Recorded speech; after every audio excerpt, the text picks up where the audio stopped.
Du graffiti à l'écriture en passant par le rap, à Guédiawaye, une banlieue de Dakar, le centre Guédiawaye Hip-Hop, encore appelé G-Hip-Hop, forme des jeunes au métier des cultures urbaines et au civisme. Ici, on respire le hip-hop. Sur les murs, des visages tagués des grands leaders africains comme Nelson Mandela, Cheikh Anta Diop ou encore Kwame Nkrumah. Parmi ces visages figure celui de Malick Sarr, alias Zarenzo, membre fondateur du centre Guédiawaye Hip-Hop. Il est décédé en février 2018. Malal Talla, de son vrai nom d'artiste Fou Malade, compagnon de lutte de Zarenzo, lui aussi célèbre rappeur à la pointe du mouvement Y en a marre fondé en 2011. Il se souvient de cette union qui a donné naissance à ce centre. Guédiawaye Hip Hop est une initiative d'un rappeur qui s'appelle Malick Sarr. Il faisait partie du groupe B1X de Guédiawaye.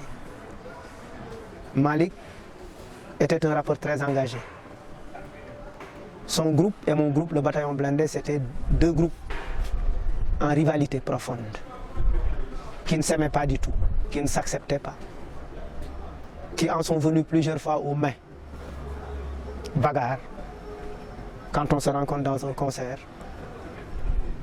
Et un jour, Malick a eu l'idée de venir me rendre visite pour me dire: Malal, il faut qu'on taise nos rivalités pour mettre en place quelque chose.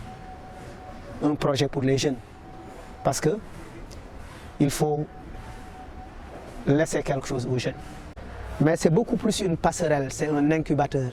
C'est véritablement un pont qui permet aux jeunes effectivement d'être incubés sur des questions très importantes à dimension sociale, à dimension économique.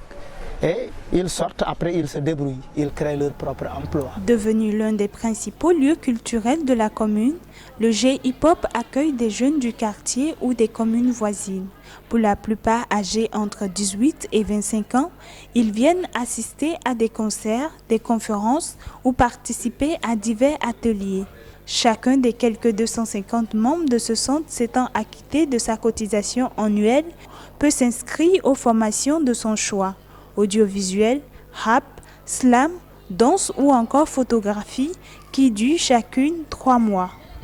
Avant d'être chargé de la production audiovisuelle du centre, Amadou Sissoko, la trentaine environ, faisait partie d'un groupe de rap adverse. C'est ici qu'il a pu parfaire ses compétences en vidéo. Parce qu'il y a un monsieur qui s'appelle Guy Stéphane Moudignan, c'est un professeur audiovisuel français. C'est grâce à moi, c'est Malal qui m'a présenté ce monsieur. Et grâce à lui, c'est lui qui m'a appris beaucoup de choses. Il m'a formé pendant 3 ans, il m'a donné beaucoup de choses. En plus, on a eu un programme ici qui s'appelle Focus. Et je me suis bénéficié parmi des formations. J'ai eu mon attestation de formation en tant que cadreur, en tant que monteur. On travaille pour le centre, on travaille bénévolat. Mais il y a des personnes qui viennent ici, ils nous donnent des projets. Donc, nous, on nous paye pour faire des vidéos, pour faire des photos. Avec ça, on pouvait avoir un peu de l'argent pour essayer de vivre. Et c'est ça. On gagne un peu de l'argent par rapport aux projets qui viennent ici. El Hadj Malick a une vingtaine d'années. Il est étudiant à l'université Cheikh Anta Diop. C'est pourtant ici qu'il passe ses journées. Son rêve, se faire entendre. Et qu'à un moment donné, on a également besoin de se faire entendre, de dire ce que l'on pense du pays, de la société, de parler par soi-même et non par d'autres canaux.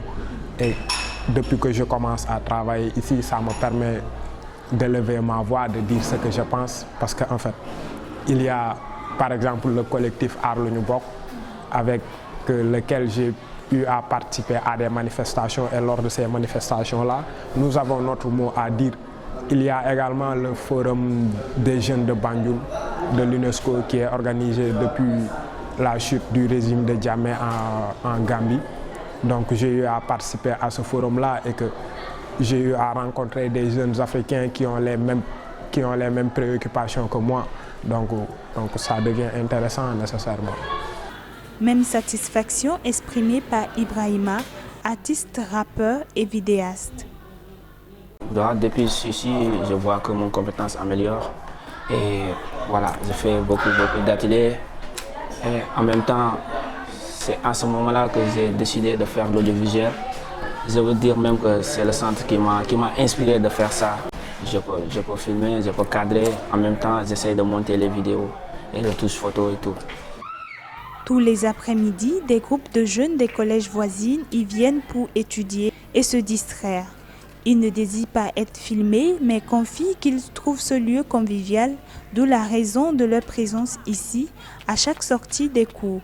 Aujourd'hui, Fou Malade s'est associé avec plusieurs autres artistes avec pour seul but de donner aux jeunes une nouvelle chance, comme l'explique Paco, secrétaire et membre fondateur du centre.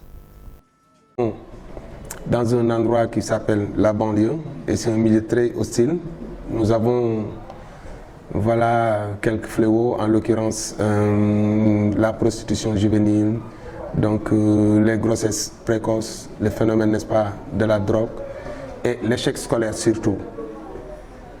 Et en général, tous ces fléaux-là sont en fait les conséquences de l'échec scolaire. Parce que les jeunes, lorsqu'ils quittent l'école très tôt par manque de moyens ou bien manque de volonté, ils sont dans la rue et exposés à toutes sortes de tentations. Alors ils peuvent recourir à la drogue, ils peuvent recourir, n'est-ce pas, à la prostitution et parfois c'est même les grossesses en fait précoces.